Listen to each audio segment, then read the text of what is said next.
Okay, so just going to look at this polynomial question. All right, so first of all, it says that find the values of m and m if mx cubed plus 7x plus n has a remainder of 2 when it's divided by x minus 1. So if it's divided by x minus 1, that means that p of 1 equals 2. So it's mx cubed plus 7x plus n. That's what p of x equals. So that means that when you put in the value of 1, you are going to get 2. So this means m plus n plus 7 equals 2. So we can form one equation, would be 2 minus 7, which will be m plus n which is minus 5. Okay, now the other statement says the remainder is 5 when divided by minus x plus 1. So that means p of minus 1 is 5. So if I put in minus 1, then I am going to get 5. And this forms another equation. That's minus m plus n minus 7 equals 5. Minus m plus n equals, bring the 7 over, 5 plus 7 is 12. So I now have two equations, m plus n equals minus 5, and two unknowns. So if you subtract those two equations, so I'll just change the sign of these because that'll make it easier. When you subtract the two equations, the n's go out. You get minus 2m equals 7 plus 5, 17. Not a very nice number at all. And m is 17, minus 17 on 2. So it's actually going to be c. We could find the n, but that's the only one that's got minus 17 on 2. Okay, so for this question here,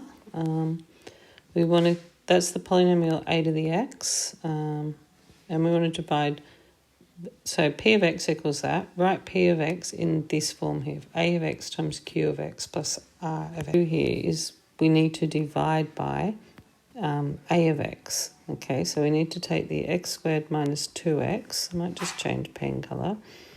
You still can't see that well. Let's go.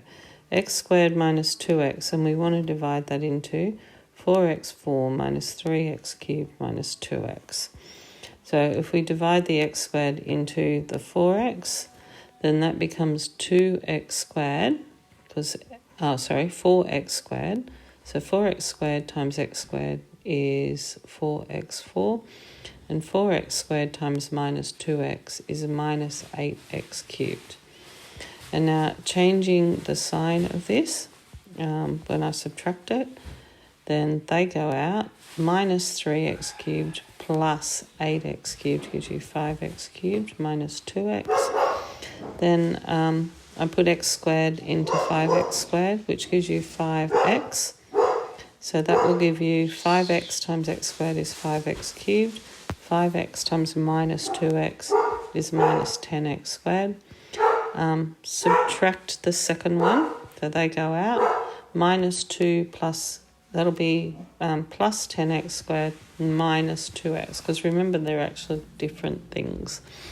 You could have put in a 0x squared there. That might have made life a little bit easier, because I notice there's no, so it's 0x squared minus 2x. So then when you go to subtract this here, you go plus 0x squared minus 2x, and that one just gets brought down and it's 0 minus 10, because remember it was minus to start with, and then we subtract it, so it becomes plus 10. X squared into 10x squared gives you plus 10, so that's going to give you 10x squared. 10 times minus 2 is a minus 20x, isn't it? Yeah. And then minus plus, because I'm going to subtract them. Minus 2 plus 20 is 18x. So that means that p of x will equal what you are dividing by, which is that divisor times the quotient. And then you have to plus the remainder. So the divisor is x squared minus 2x times the quotient, which is 4x squared plus 5x plus 10. and then plus the remainder, which is 18x. And see, that follows this pattern, except a of x is just the divisor, q of x is the quotient plus the remainder. So it's that times that plus the remainder. And then they just want you to do the same thing for this next one. So they want you to do it twice. 3x cubed minus, now you see how there's no 0x squared, so I might put that in this time, minus 7x plus 2. So x squared into 3x cubed goes 3x, so that will give you 3x cubed. 3x times minus 2x is minus 6x squared. Subtract these, so that's minus plus, so that will give you 6x squared. Bring down 7x plus 2. Remember, dead men smell bad. Divide, multiply, subtract, and then bad, so you bring down. Okay, x squared into 6x squared is plus 6. So that would be 6x squared minus 12x. Minus these, so change the sign. They go out. Minus 7 plus 12 is 5x plus 2. So then you go, x squared won't go into that, so you stop. And then we can write it as p of x equals, so it's going to be divisor, which is that, times the quotient, which is that, and then we have to add on the remainder. So divisor is x squared minus 2x times the quotient, which is 3x plus 6, plus the remainder, which is plus 5x plus 2. Okay, so just one more polynomial question here. So what we have, which of these graphs shows the monic polynomial of degree 4?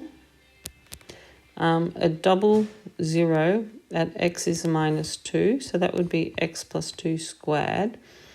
And a 0 at x equals 0, so that would just be x. And at x plus 5, and monic, so it's just 1. Okay, so we need to have a double root at minus 2. So if it's going to have a double root at minus 2, it has to actually either touch it on that side or touch it on that side. Okay, so if we look at this one, that one does indeed, the first one does have a double root there, and it has a single root at 0, and it has a single root at minus 5 as well. So that one definitely fits all the criteria.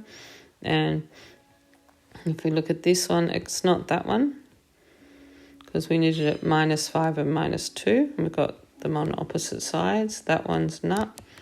And this one, so we have a double root. We don't have a root at 0 at x equals. So the answer would be A. Okay, and then finally, alpha beta roots. So looking at this here then, alpha beta roots, remember alpha plus beta is minus b on a. So this is going to be, because you got x squared minus 2x plus 5 equals 0. That's in the form of ax squared plus bx plus c equals 0. So the a is 1, b is minus 2 in front of the x, and the c